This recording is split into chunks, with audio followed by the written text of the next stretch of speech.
Welcome YouTube to Complete Lifestyles, where we focus on becoming the best version of yourself. Nobody is perfect, but we can all strive to become complete as individuals. So, before we get into today's video, make sure you guys subscribe to the channel. Subscribe. I'm going to keep bringing you videos. I know I've been covering the Diddy thing a little bit lately. Slightly did a video on politics with Mark Robinson. Did a video on the Celtics. So we try to do a little bit of everything. We don't want to be pushed into one category or the other. We want to be complete and be able to talk about anything. So,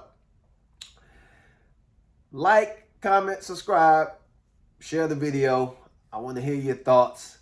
Go check out my website, CompleteLifestyle.co. Get your merch. Purchase the book. Let's keep spreading this positive energy as much as possible. Today's video is going to be about the things that my grandfather parted with me knowledge-wise. The things he shared with me, the things that he kept on trying to put in my head to help me become the best version of myself. So let's get into it. Growing up, it was really me and my mother. Now, my father was in and out. He'd come get me a little bit here and there. I'd go stay the night over his house. We have a better relationship now because we're able to have honest conversations as men. You know, we talked about some things that led to why he wasn't there as much, etc., etc. But my grandfather been there since day one. Funny story is when I was going to be born, my mom was in the hospital. He was there. He was excited. And, you know, the doctors kept saying, hey, he's coming in a minute now. He's going to get here. And he was waiting. And then, you know, he said, all right, well, maybe he ain't going to come till a little later. So, walking out the hospital, I guess I was like, all right, I guess I'm getting ready to come. Hold on. Don't leave yet. So, long story short, he's leaving. And I'm born the minute he leaves out of the hospital. They tried to call him back. He found out when he got to work, because at that time, cell phones weren't really a thing like that. They didn't really have them. But long story short, you know, it's always been me trying to follow behind him, to put it in a sense like that. So growing up, he was always there as much as possible. Came to the games, you know.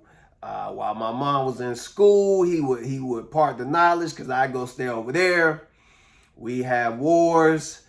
I'd eat up all his food. So, you know, it was always a thing about, you know, stay out my fridge, boy. That's just how it was. So, but love me to death.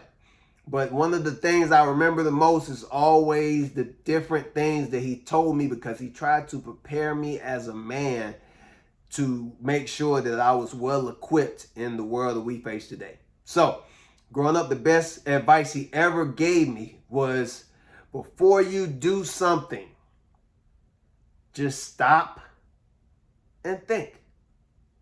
Stop and think. And that's so hard to do because we caught up in the moment. We right there. We impulse. We jumping. We moving. We trying to get around. But a lot of times we will save ourselves if before we do something, we stop and think. What are the consequences? What are the repercussions? What is the good from whatever I'm about to do? What is the bad from whatever I'm about to do? We're always in a rush to do something. So guys, this is what I'm going to tell you today. Before you make a decision, give yourself a minute. Hey, this is what I'm thinking about doing. Let me stop and think. What's going to come from this? What's the good out of this? What's the bad out of this? What am I going to have to live with behind the decision I'm getting ready to make? So that's number one, man. He always, and I used to be doing stuff because I'm a young kid. I want to have fun. I want to jump out. I want to go run here and go do this and go there and get into this and get into that. And he was like, hey, man, wait. Stop and think before you do that. That way it could possibly keep you from making a mistake, possibly keep you from having to do something more than once. it's always good advice to make sure that that's something you do and remind yourself to do that on the regular basis. Number 2, he married my grandmother at 18. She was 16. They stayed together in marriage until he passed away. So, you know, he was the model of the perfect father, the perfect husband, etc., etc. Now, does that mean he was perfect? Hell no. He made plenty of mistakes. I'll be the first one to tell you. He'll be the first one to tell you. He made mistakes. But as far as what you want your life to be, I'm a man. I'm going to be with one woman. I'm going to do it right. I'm going to get married. We're going to have kids. I'm going to go to work literally every day, almost. Rain, sleet, snow, whatever it was, he was a man. He had to take care of his responsibilities. He got kids that depend on him. He's got a wife that depends on him. Now, my grandma wasn't no slouch. She worked for Nationwide for years.